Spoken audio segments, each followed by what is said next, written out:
चलिए अब हम लोगों को देखना है प्रश्नावली 1.1 का क्वेश्चन नंबर 11। बोला है निम्नलिखित गुणों का एक एक उदाहरण दीजिए। ठीक है, जैसे यहाँ पे दिया है क्रम, विनिमय, नियम या गुण, दूसरा सहचर्य गुण, संवरक गुण, योग्य तत्सम गुण। ऐसे गुणों का एक एक क्या देना है जी, उदाहरण देना है। ठीक है, बहुत आसान है, चलिए इसे देखते हैं।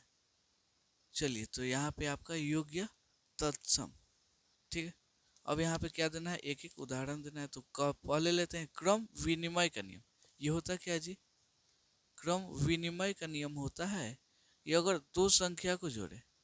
ठीक है, जैसे यहाँ पे इसको एक नंबर आते हैं, क्या आता है जी, क्रम विनिमय का नियम। क्रम विनिमय, विनिमय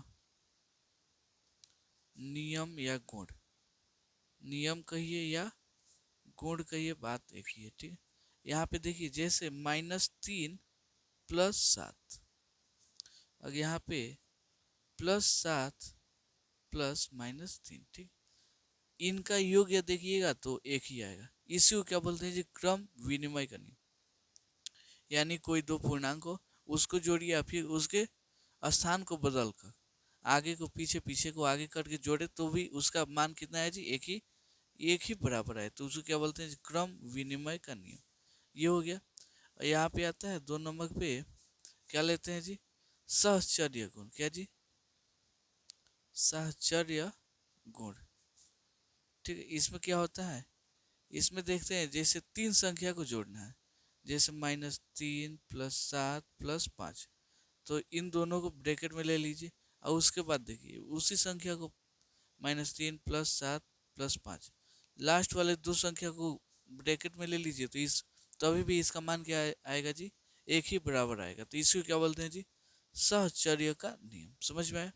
क्या करते हैं, 3 को संख्या लेते हैं, उसमें पहले दो को क्या करते हैं, ब्रैकेट में ले लेते हैं, फिर लास्ट वाले दो को ब्रैकेट में ले लेते हैं, और दोनों का मान क्या है जी, बराबर है। इसी को क्या बोलते हैं, सहचर्य का नियम।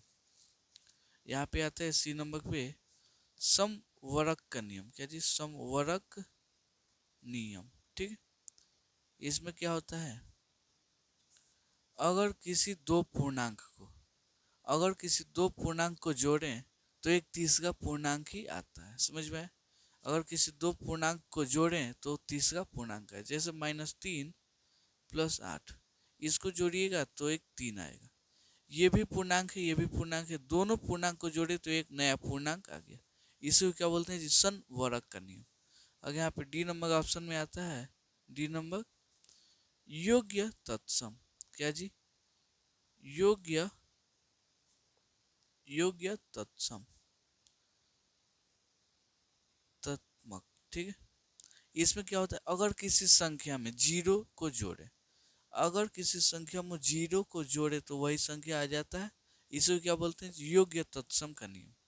अगर किसी संख्या में जीरो को क्या करे जी, जोड़े और वही संख्या आ जाए तो इसको बोलते हैं योग्य तत्सम का नियम। ठीक है, बस इतना ही था, आसान क्वेश्चन था, उम्मीद करता हूँ समझ में आया होगा। चलिए मिलता है अगले वीडियो में अगले क्वेश्चन के लिए, तब तक के लिए धन्यवाद।